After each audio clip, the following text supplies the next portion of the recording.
or not, seemed to capture Sun Qing's trust. The young woman remained silent, allowing him to hold her hand. It was worth noting that ride-hailing apps were now available, and a fierce commercial battle was underway with substantial subsidies. At the hotel reception, Wang Gan registered for a standard double room using his ID. Once inside the room, he closed the door, shutting out the external clamor.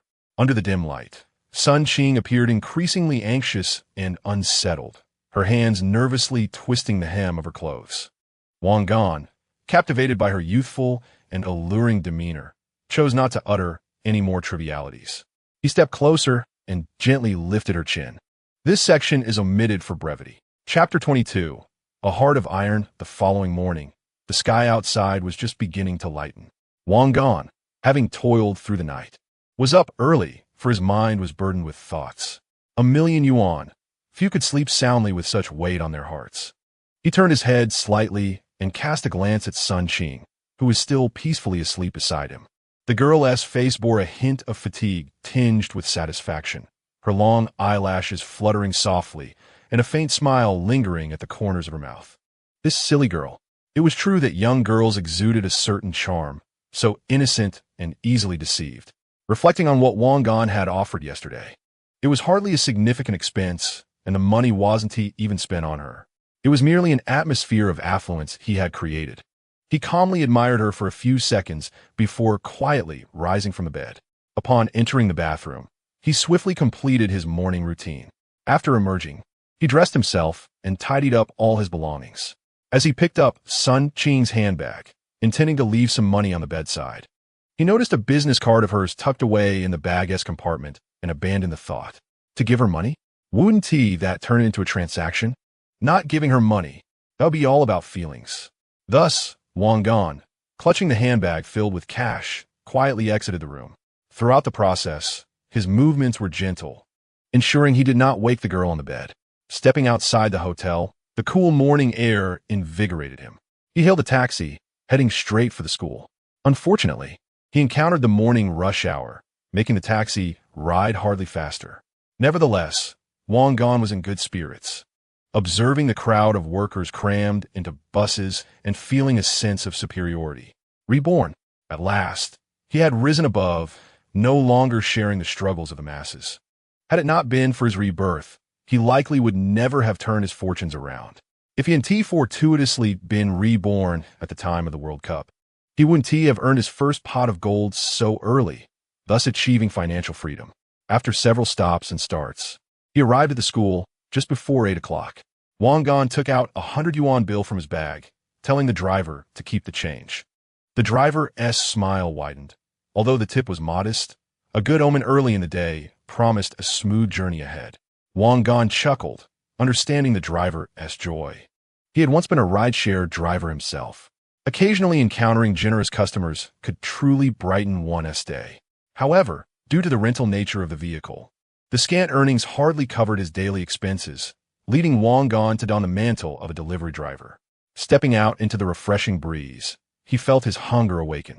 He headed toward the hamburger shop at the school gate, the enticing aroma of fried chicken stirring his memories. Though this establishment was independently owned, its quality rivaled that of McDonald's. Yet in his past life, his limited funds rarely allowed for self-indulgence. 2 pieces of fried chicken and a cup of milk tea. Please hurry. Sure thing. As they both looked up, they realized they were familiar faces. Ji Qin smiled lightly. Have you just returned from a night out? Yes. I stayed up late watching the game last night and had to manage with whatever I could find outside. Oh. Ji Qin observed the handbag in his hand and responded mildly. Are you working here in the mornings? Managing to keep busy? It's all right. Not quite like you young masters. We still need to eat. Jie Qin responded, yet his hands moved briskly. Wang Gan encountered a soft refusal, finding it somewhat uninteresting. He handed over the money, received the item, and turned to leave. Wait, I haven't given you your change. Never mind, consider it a tip. Wang Gan heard hurried footsteps behind him and noticed Jie Qin swiftly catching up, stuffing a handful of coins into his pocket. Stop pretending. This isn't abroad, and we don't have a tipping culture here. Without waiting for Wang Gan's reaction, he returned to the workbench to continue his tasks. Wang Gan found this rather intriguing. The Despite not being able to hand over the payment, his interest in Jiaqinxin grew. He decided to visit a nearby bank to deposit the cash into his bank card, for carrying such money back to the dormitory would inevitably lead to loss. Although university students are often seen as privileged, there are certainly those among them who engage in petty theft. Throughout his academic journey, from elementary school to university, Wang Gan had experienced theft multiple times. The most disheartening incident was when he saved money for nearly 2 months to buy a remote-controlled car, enduring hunger pangs for the sake of his goal. Just when he had managed to gather the funds, an unknown thief made off with his hard-earned money, leaving him infuriated. Upon returning to dorm 105, he found his roommates still asleep. Only Su Wei and Huang Mingzhi were present. Gudasheos was likely off enjoying himself, probably not having returned the previous night. Wang Gan quietly opened the door and retrieved his laptop bag from the cupboard. Phew! Fortunately, the lottery ticket worth millions was still there, quietly resting in its compartment. Su Wei turned over, groggily opening his eyes. Upon seeing Wang Gan's return, he instantly shook off sleepiness, a playful smile spreading across his face. He raised his eyebrows and whispered, "Hey Gangu, you're back? How did last night go? Did you party until dawn? How was the little wildcat at the bar? Was she worth it?" A folly of university students is their lack of boundaries in conversation, often steering discussions into inappropriate territory. Of course, in his previous life, Wang Gan was not much different, relishing in boasting about encounters and sharing tales for hours. However, having been reborn, he had matured and regarded such trivialities with disdain. He retorted, "What about Gu Linfeng? Ugh, don't mention him. He had an event and didn't take me along." "Oh, how'd you get back then?" "What else could I do? I waited for the earliest bus. I had just fallen asleep when you woke me up. Then go ahead and sleep some more." Wang Gan replied casually, preparing to head out to claim his winnings. At that moment, Huang Mingzhi also stirred awake. Hearing their conversation, he furrowed his brow, sat up, and began his relentless lecture. "Wang Gan, Su Wei, we young people must take care of our health and maintain our integrity. Do not indulge in worldly pleasures. Prioritize your studies and establish a correct worldview and values." Yeah, we get it, Huang Ma. Spare US, will you? Su Wei in the in ba ding di. Wang Gan remained silent, seemingly lost in contemplation. "Gangu, speaking of which, could you sell me your old Asus laptop for a low price? I just got back this morning, ready to game a little, only to find that the motherboard had burnt out. The motherboard is malfunctioning. A repair should suffice. However, a dilapidated desktop, having changed hands multiple times, hardly holds any value for repair. Are you interested in purchasing it? How much are you prepared to offer?" Wang Gan rummaged through an old laptop, only to discover it had not been entirely powered down, merely in sleep mode. Upon inspecting several hard drives, he found nothing of significance. As a college student, aside from educational films from Japan, what valuable information could one possibly possess? Wang Gan swiftly formatted the device, restoring it to its factory settings. "What do you think of 500? Huang Mingzhi, feeling disgruntled after being rebuffed by Su Wei, retorted sarcastically, 500? Why not just have Wang Gan give it to you? This computer, even as a second-hand item, is worth at least 1,000. Su Wei, feeling somewhat embarrassed by the comment, nevertheless remained eager, his addiction to the internet overshadowing all else. "How about I do your laundry to offset the cost of the computer?" He proposed. "Spare me. You think I need you to wash my clothes? You can't even clean your own underwear properly. Let us settle on 500. Su Wei was hardly a charming figure. Wang Gan wouldn't allow him to handle the transaction, shuddering at the thought. While gifts between classmates are acceptable, one must tread carefully to avoid being taken advantage of. "Thank you, Gangu. Thank you, Gangu," Su Wei exclaimed, nearly bowing in gratitude. "Wang Gan interessiert. Do you have that much cash on hand? After losing 2 consecutive times? How about you give me 100 first, and we can arrange the rest later. Or I could give you 100 now and pay the rest in installments."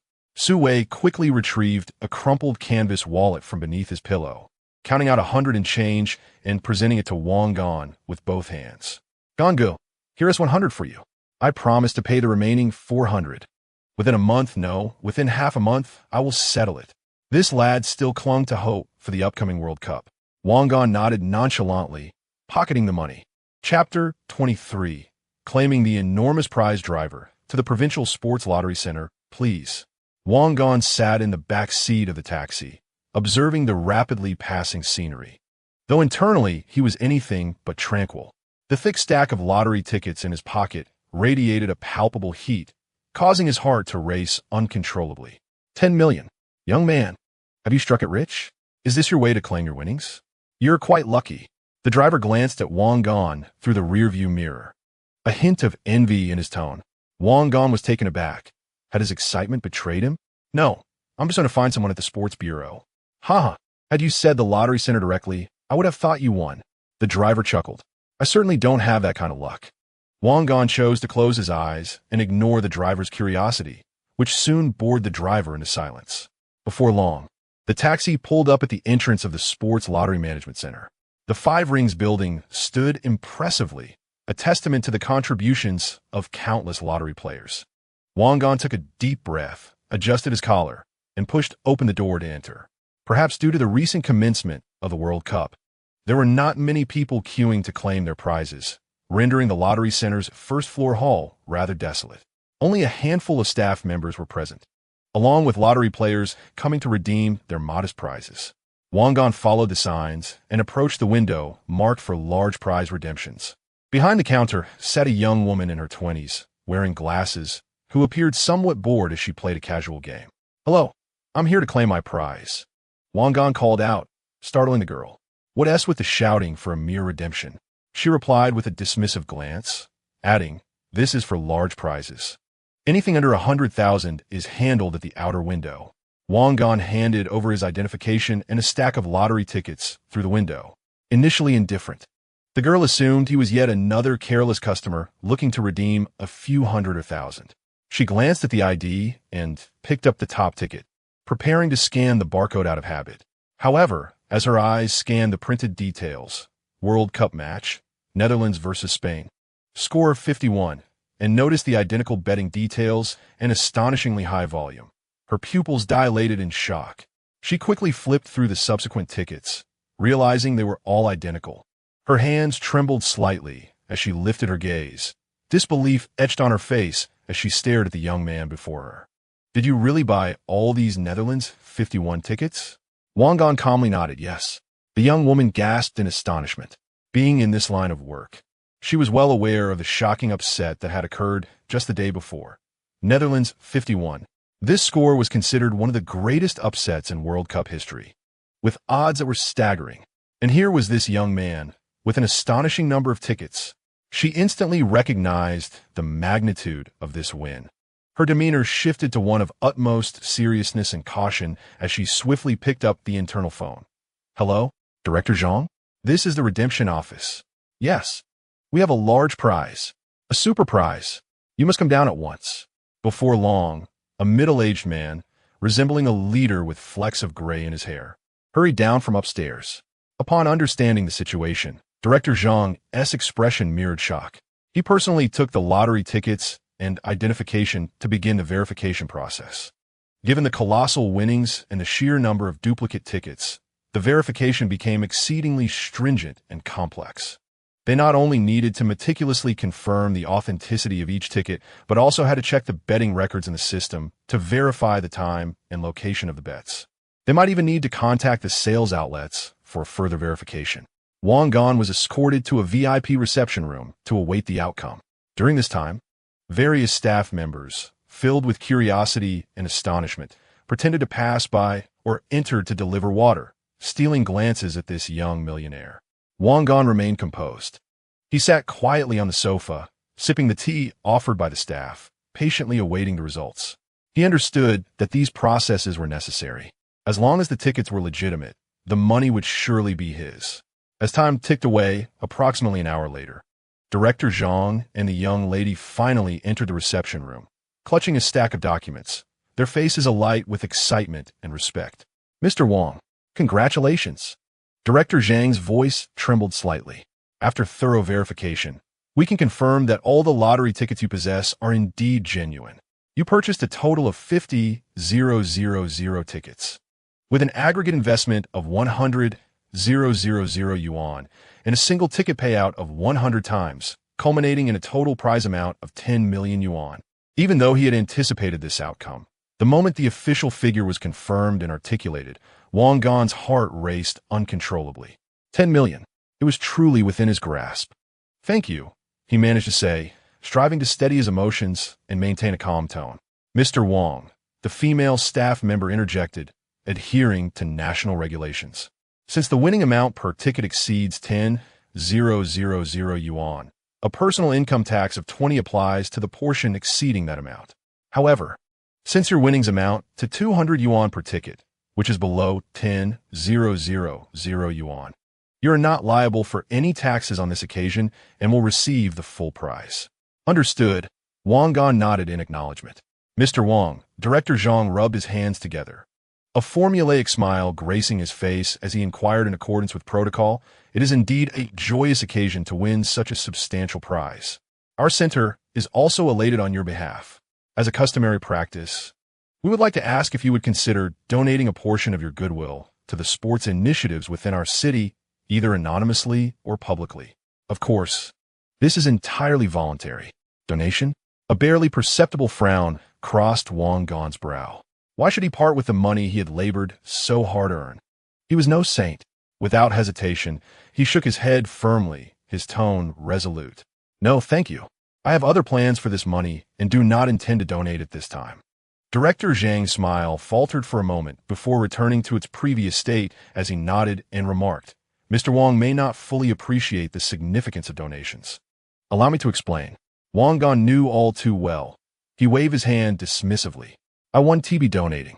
This amount is hardly sufficient for my needs." "Very well. We respect your decision," Director Zhang conceded, fully aware that only a minority of significant prize winners would choose to contribute. Most were either uncertain individuals easily swayed or those with a genuine desire to give. The young man before him displayed an unyielding demeanor, prompting Zhang to refrain from further persuasion. "Please provide your bank card number so we can process the transfer," the female staff member instructed.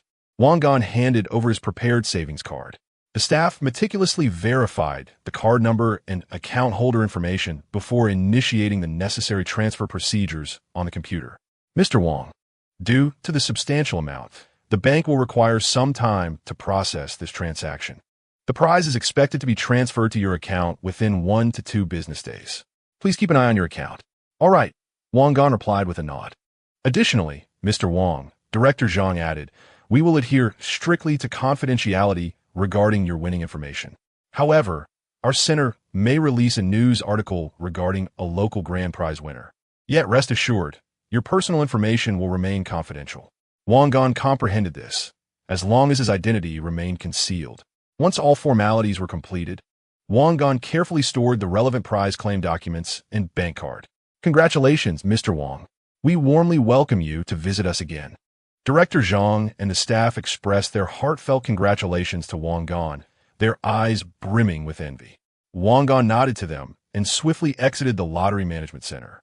Stepping out into the sunlight, he exhaled deeply. Although the money had yet to be deposited, everything had settled into place. In less than 3 days, he had transformed from a disillusioned 32-year-old delivery man into a 21-year-old college student with a fortune worth millions. This sensation was surreal, yet undeniably tangible. Chapter 24. Awakening from the dream as the sun climbed high in the sky. It was during Wang Gan's prize redemption at the lottery center that Sun Qing finally stirred from her slumber. The remnants of a hangover and the aches of newfound experiences weighed heavily upon her, rendering her reluctant to open her eyes. However, having captured the interest of a wealthy heir, her spirits soared. The days of hardship were swiftly becoming a distant memory. His lavish spending hinted that even a mere trickle of his wealth could elevate her lifestyle. Furthermore, Gangu was undeniably handsome, far surpassing the men her compatriot Li Meili had encountered. Those men were not only older and unattractive, but each was also ensnared in domestic commitments. Unlike Gangu, through their conversation yesterday, revealed that he and his friends were all distinguished graduates from a prestigious university. As the saying goes, they were the very embodiment of scholarly excellence.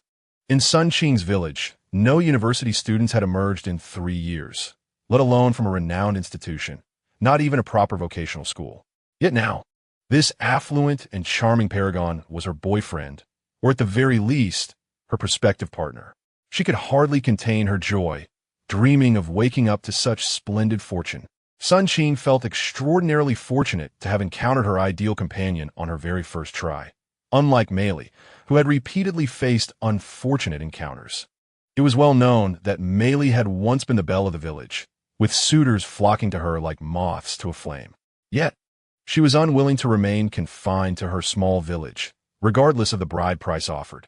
Sun Qing hesitated to open her eyes, fearing that she was merely dreaming and that awakening would lead to the loss of everything. But this was no dream. The discomfort in her body served as a reminder that all of this was indeed real. With her eyes still closed, Sun Qing sweetly pondered her circumstances. Instinctively, she reached out her arm, yearning to embrace the person beside her, only to find emptiness. Startled, she opened her eyes wide and sat up, surveying her surroundings. The room was desolate, with only her presence. The other side of the bed remained undisturbed, the pillow unruffled, and the blanket neatly folded, as if no one had ever rested there. A faint trace of tobacco lingered in the air, yet the man had vanished without a trace. An overwhelming sense of loss and panic suddenly gripped her. Had he left? Just like that? Without a word? Was everything that transpired last night merely a figment of her imagination? The affluent heir who had once indulged her with winnings, late-night snacks, and lavish hotel stays has vanished without a trace. Sun Qing, undeterred, leaped from her bed and scoured the room, yearning to uncover any remnants of Wang Gong. Yet, the compact hotel room offered little solace. Aside from the bathroom, everything lay bare. She desperately rummaged through the wardrobe and nightstand, hoping Wang Gong was merely playing a prank. Alas, nothing remained. He had truly departed. A wave of profound grievance and confusion engulfed her, prompting Sun Qing to sit on the edge of the bed, hugging her knees, and weeping softly. After what felt like an eternity, she wiped her tears, donned her inexpensive attire, and left the hotel in a daze. Upon returning to the damp confines of the cramped rental she shared with her fellow villager, Mei Li, she found her friend applying makeup in preparation for work.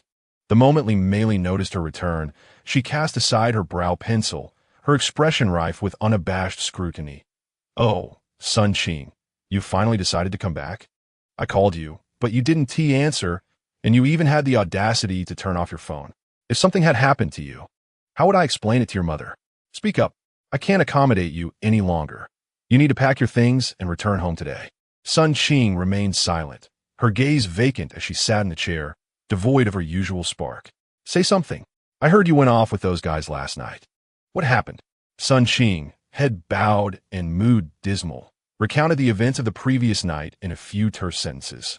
Mei Li's expression shifted from jealousy to keen interest as she probed further. "And what about that Apple phone he promised you? The gold one. Did you get it?"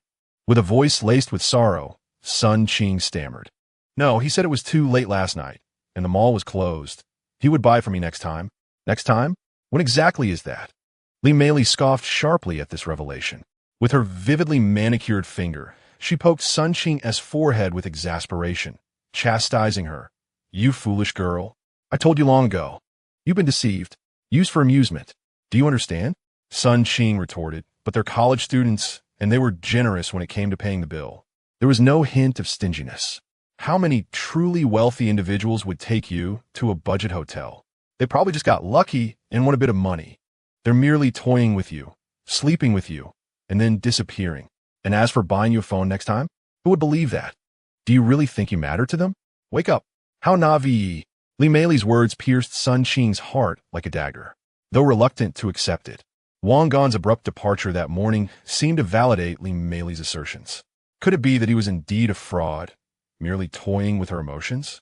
Sun Qing's heart plummeted, and tears flowed once again as she felt both foolish and degraded for having believed in such an absurd wager, and for naively giving away her innocence. Observing Sun Qing's heart-wrenching despair, Mei Li sighed, her tone softening slightly. "All right, stop crying. Every woman has her moments like this. Consider last night's events a lesson learned. From now on, keep your eyes wide open and do not let yourself be deceived by smooth-talking men again. Hurry up and tidy yourself. You need to prepare for work at the bar. Brother Dao is still waiting for your explanation regarding your absence yesterday. Sun Qing silently wiped away her tears, her heart brimming with regret and bitterness, as well as resentment towards the man who had vanished. Meanwhile, Wang Gan, who had already endured a torrent of scolding, had switched taxis twice and was now several kilometers away from the lottery center, fearful of being followed by those with ulterior motives. Suddenly, the melodious sound of a text message notification pierced the air, prompting Wang Gan to quickly grab his phone. Gazing at the dizzying string of numbers, 1-000-000-000, he could no longer suppress the smile creeping across his lips. He opened his banking app and refreshed his balance. He couldn't help but commend the swift transaction. They had stated it would take 1 to 2 business days, yet the funds had arrived in less than an hour. His first bucket of gold had finally come to him. From this moment forth, Wang Gan would no longer be the impoverished student fretting over living expenses or bowing to the whims of others. His life was about to transform completely. His first step? To purchase a car, a luxury vehicle that befitted his newfound status. He opened his phone's map to locate areas where luxury car dealerships were concentrated. Chapter 25. The luxury car venture with the balance in his account. Wang Gan felt as though he were walking on air. Over 10 million. This substantial sum weighed heavily on his heart, bringing with it a thrilling exhilaration, alongside an unprecedented sense of security. With money in his pocket, there was no need for anxiety. Although the funds had just arrived, he was already eagerly planning how to allocate this wealth. Investing in Bitcoin was his primary objective. He needed to pour most of his funds into it swiftly before the onset of the next bull market. This was critical for achieving exponential financial growth in the future. Secondly, he aimed to enhance his quality of life. Money is meant to be spent, not to languish in a bank account gathering dust. He dismissed the paltry interest that merely kept pace with inflation. Having endured a stifling existence in his previous life, he was determined to make amends for himself in this one. Rising from poverty to affluence, he felt an urge for a spree of indulgent consumption. After years of struggling in the provincial capital without a roof over his head, frequently facing eviction from landlords, the frustrations he had experienced were known only to those who had lived through it. He intended to buy a home, specifically a spacious flat or a villa in a prime location, as a safeguard against the anticipated market downer in a decade later. However, this sum seemed insufficient for purchasing a luxury residence. Yet, there was no rush. He would take his time in selecting the right property. In due time, the funds could multiply during the World Cup. At present, his most pressing need was to acquire a vehicle that matched his current worth, not just for convenience, but to assert his status and cultivate the persona of a wealthy individual. In a society that places great emphasis on appearances, a fine car often speaks louder than 100 words. The question remained, which car should he choose? Wang Gan hesitated not for a moment. As the illustrious emblem of azure skies and white clouds materialized in his mind. Driving a BMW and riding in a Mercedes, such aspirations were not beyond the reach of a university student like him, who saw no need for a chauffeur. A BMW, and it must be the flagship model, the BMW 7 Series. In 2014, the 7 Series epitomized the zenith of luxury sedans, exuding prestige whether in a business setting or during casual outings. To take the wheel of a 7 Series would elevate one's stature wherever one went. As for new energy vehicles, at this juncture, Wang Gan deemed it best to forego that option. This was it. Resolute in his decision, he promptly retrieved his phone, intending to summon a ride to the automotive hub in the southern part of the city.